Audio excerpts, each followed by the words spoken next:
Good afternoon guys, कैसे हैं आप सब लोग। आज कुछ इंपॉर्टेंट लेकर आया हूँ, पूरी एनर्जी है और उस बारे में मैं आपको पूरा बताऊंगा। बहुत सारे लोग आज भी वर्क फ्रॉम होम कर रहे हैं। वो लीनियंसी, वो फ्लेक्सिबिलिटी दे रखी है उनकी कंपनी ने कि आज भी आप अपने घर से या किसी भी रिमोट लोकेशन से काम कर सकते हैं।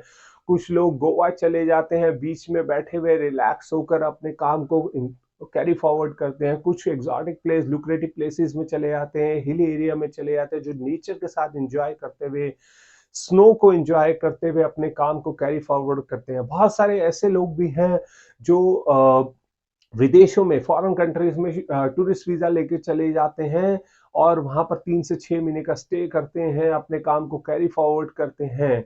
ऐसे कौन लोग होते हैं? ऐसे लोग होते हैं जो फ्रीलांसर्स होते हैं, इंडिपेंडेंट बिजनेस कंसल्टेंट्स होते हैं, जो प्रोजेक्ट बेसिस पे काम करते हैं। कुछ परमानेंट एम्प्लॉयज भी होते हैं जिनकी कंपनीज उनको ये लेवरेज देती हैं, वो फ्लेक्सिबिलिटी अभी भी दे रखी है, चाहे कोविड एकदम ऑलमोस्ट फिनिशिंग पे है ऐसा माना जाता है। या फिर आर्टिस्ट होते हैं।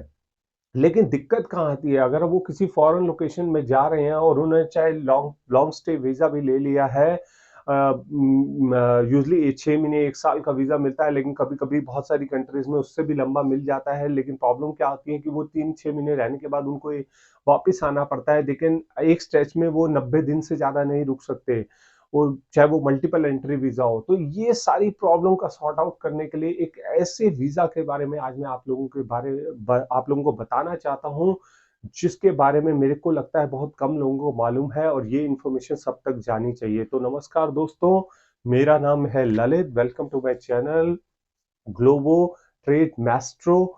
और जो लोग इस चैनल पर नए आए हैं उन सबसे रिक्वेस्ट है, चैनल को सब्सक्राइब करिए, hit the bell icon so that you would be the first people to get notification of my new videos. और जो लोग ऑलरेडी ही सब्सक्राइब हैं उनसे रिक्वेस्ट है, जुड़े रहिए, बने रहिए, वीडियो को पूरा देखिएगा। तो चलिए अपने टॉपिक पे वापस आते हैं।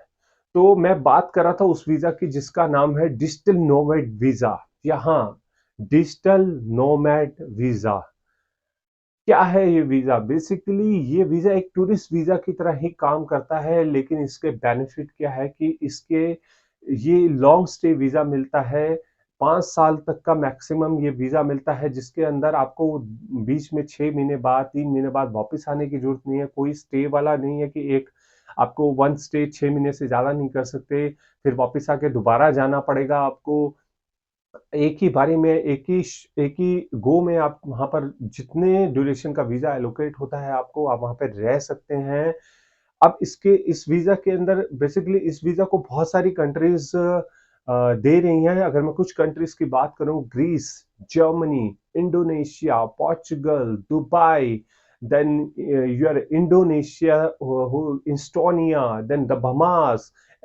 ऐसी बहुत सारी कंट्रीज हैं, लिस्ट है, अगर आप गूगल में टाइप करेंगे तो वो नाम आ जाएंगे जो इस वीजा को, जितने भी नॉन यूरोपियंस हैं, नॉन यूरोपियंस बोला इसलिए है क्योंकि बहुत सारी कंट्रीज में यूरोपियंस को फ्री वॉक है, मतलब वो जा सकते हैं, एम्प्लॉयमेंट कर सकते हैं और कितने भी लंबे समय तक रह सकते हैं। लेकिन नॉन यूरोपियंस को ये फ्लेक्सिबिलिटी नहीं है, तो ये वीजा नॉन यूरोपियंस के लिए ही है।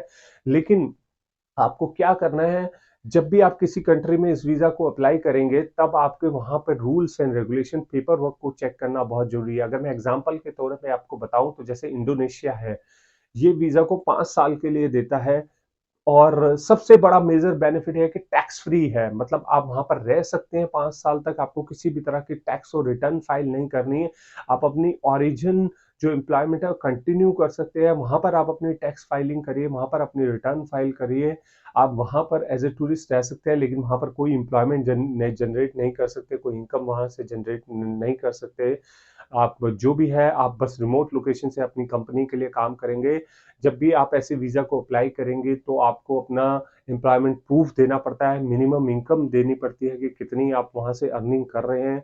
आपको सबसे बड़ी चीज क्या है कि आप जिस भी कंट्री में जाना चाहते हैं वहां पे कुछ चीजें जरूर चेक कर लीजिए।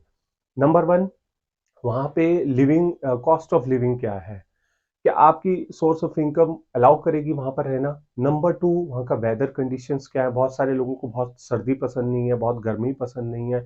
वहां पे सेफ्टी मेजर्स क्या है, वहां पे ट्रांसपोर्टेशन का क्या मीन्स है, और भी बहुत सारी चीजें हैं। जियो पॉलिटिकल टेंशन तो नहीं है, कल्चर क्या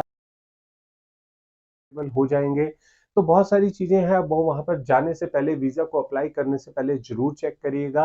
अगर हम इस वीजा का नाम भी बहुत कंट्रियों में अलग अलग होता है, जैसे पोर्चुगल की बात करें तो इस वीजा को D7 पैसिव इनकम के नाम से जाना जाता है, तो आपको चेक करना पड़ेगा इस वीजा का नाम क्या है। तो ये एक बहुत ही बढ़िया वीजा है। और लास्ट में बस मैं आपको इतना ही गाइड करना चाहूंगा कि कोशिश करिएगा आप उस कंट्रीज में इस वीजा को अप्लाई करिए जहां पर आप ऑलरेडी थोड़ा सा फ्रेंडली हो, मतलब आप ऑलरेडी कभी विजिट किए हो। ट्रैवल एजेंट या किसी और के कहने पर मत जाइएगा। आप जहां पर कभी शॉर्ट विजिट किया हो या किस थोड़ा बहुत जानते हो उस कंट्री के बारे में, वहीं पर ही आप अप्लाई करिएगा ताकि आप इजिली वहां पर जाके कंफर्टेबली स्टे कर पाए। क्योंकि ये वीजा एक शॉर्ट स्टे नहीं है, ऑलमोस्ट 5 इयर्स रहना भी एक तरह से लॉन्ग स्टे ही है एक स्ट्रेस में। तो वहाँ वहाँ से फ्रेंडलीनेस बनाना बहुत इंपॉर्टेंट है। थोड़ा बहुत उधर के कल्चर के बारे में, लिविंग स्टैंडर्ड के बारे में पता होना बहुत जरूरी है। तो अभी तक के लिए इस वीडियो में इतना ही। आई होप कि ये इंफॉर्मेशन आपको पसंद आएगी। मैं ऐसे ही और इंफॉर्मेटिव वीडियोस आपके लिए लेकर आता रहूंगा। अगर आपको वीडियो पसंद आए तो please like, share and comment. और जैसे मैं हमेशा कहता हूँ, जुड़े रहिए, बने रहिए, अपना ध्यान रखिए। Stay fit, stay fine, take care of yourself. Good bye, thank you.